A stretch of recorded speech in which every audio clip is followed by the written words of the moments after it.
आज मैं बात करूंगा हीट स्ट्रोक के बारे में। हीट स्ट्रोक, जिसको आम भाषा में हम लू भी बोलते हैं, जब ये हमारी बॉडी को इफेक्ट करती है तो क्या क्या प्रॉब्लम होती हैं, इसके बारे में मैं बात करूंगा। हीट स्ट्रोक एक बहुत ही मेडिकल इमरजेंसी है। ये सिर्फ बुखार नहीं है, ये तब होता है जब आपका बॉडी का टेम्परेचर बढ़कर 104 डिग्री फ़ारेनहाइट पर मेंटेन रहता है, उतरता ही नहीं है। ऐसा क्यों होता है? बॉडी अपने टेम्परेचर को कूल नहीं कर पाती है। क्यों नहीं कूल कर पाती है? बॉडी का थर्मो रेगुलेटरी मैकेनिज्म होता है, वो वर्क नहीं करता। इसी को हीट स्ट्रोक बोलते हैं। मैं आपको बॉडी के थर्मो रेगुलेटरी मैकेनिज्म को समझाता हूँ, ये किस तरीके से वर्क करता है।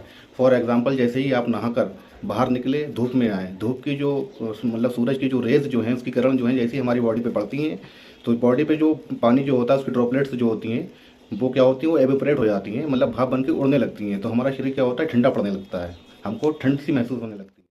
सूरज की जो किरण है सिर्फ उस पानी को ही नहीं सोख रही है, साथ में वो हमारी बॉडी की एनर्जी को भी ले रही है, प्लस बॉडी की हीट को भी ले रही है।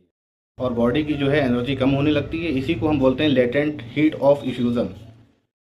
और एक एग्जांपल और मैं देता हूँ आपको। जैसे ही आप सूरज में आए, सूरज की रोशनी में आए, सूरज की किरण जो है हमारी बॉडी के ऊपर पड़ती है, तो हमारी बॉडी किस तरीके से वर्क करती है कि हमारी बॉडी में जो है पसीना आने लगता है। पसीना क्या करता है, हमारी बॉडी की लेयर की तरह काम करता है, जो हमारी बॉडी को जो है सूरज की रेस से बचाता है। अब वो कहता है कि हम बॉडी को जो है जलने नहीं देंगे। वो रेस जो है, मतलब जो पसीना जो है, वो हमारी बॉडी को प्रोटेक्ट करता है। और सूरज की रेस पड़ते ही जो पसीना जो है वो एवेपोरेट होने लगता है, और बॉडी की हीट को भी साथ में लेता रहता है वो। और एवेपोरेट होने के लिए क्या चाहिए? हीट चाहिए, एनर्जी चाहिए। और एनर्जी किससे आएगी? हीट से आएगी। पर एक ऐसी सिचुएशन जहाँ पर क्या होता है, बॉडी का थर्मो रेगुलेटरी जो सिस्टम जो है, मैकेनिज्म जो है, वो वीक होने लगता है। हम कितनी भी धूप में जाएं, ठीक है, तो फिर क्या होगा, पसीना आना हल्के हल्के बंद हो जाएगा, क्योंकि बॉडी अब काम नहीं कर रही है। जो रेगुलेटरी सिस्टम जो है, हीट रेगुलेटरी सिस्टम जो है बॉडी का, वो वर्क नहीं कर रहा है सही से।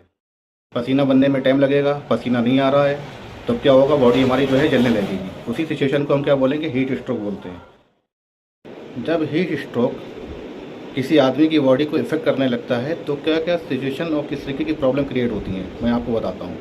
सबसे पहली बात, बॉडी डैमेज होने लगती है, ब्रेन डैमेज होने लगता है, आदमी जो है कंफ्यूज होने लगता है, गफलियत की तरफ जाने लगता है, बेहोशी भी आने लगती है हल्की हल्की उसके ऊपर। इस तरीके की सिचुएशन में आदमी को सीजर यानी कि झटके भी पड़ने लगते हैं और बेहोश भी होने लगता है। और ये सिचुएशन जो है बहुत ही ज़्यादा क्रिटिकल बनने लगती है।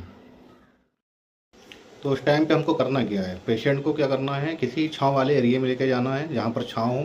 अगर पेशेंट जो है टाइट कपड़े पहना हुआ तो कपड़ों को थोड़ा ढीला करना है, और किसी गीले कपड़े से तुरंत ही उसके बॉडी को पूरा पोंछना है, जैसे कि माथे पे, आपके गले पे, आर्म पिट पे, बगल में, और जो है बैक साइड में पूरे बॉडी को क्या है, कूल करना है। और वहाँ पे फ़ैन वगैरह लगा हुआ हो तो उसको चला देना है, ताकि बॉडी उसकी जो ठंडी हो।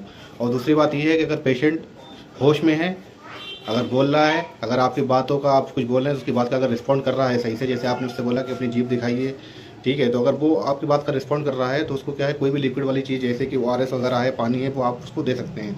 अगर पेशेंट इस कंडीशन में नहीं है कि वो कुछ ले पाए, तो उसको क्या करना है, जल्द से जल्द किसी नियर जो आपके आसपास में जो हॉस्पिटल है, उसको जो है वहाँ पर लेके जाना है। मैंने आपको ये तो बता दिया कि हीट स्ट्रोक यानी कि लू क्या है और ये किस तरीके से हमारी बॉडी को इफेक्ट करती है। आइए अब बताते हैं कि इससे हम किस तरीके से बच सकते हैं।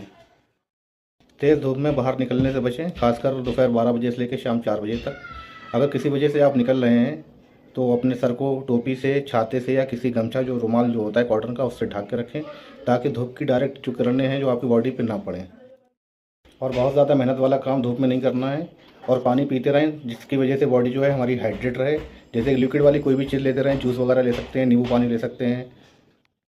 खासकर बच्चों को और बुज़ुर्गों का बहुत ज़्यादा ध्यान रखना है।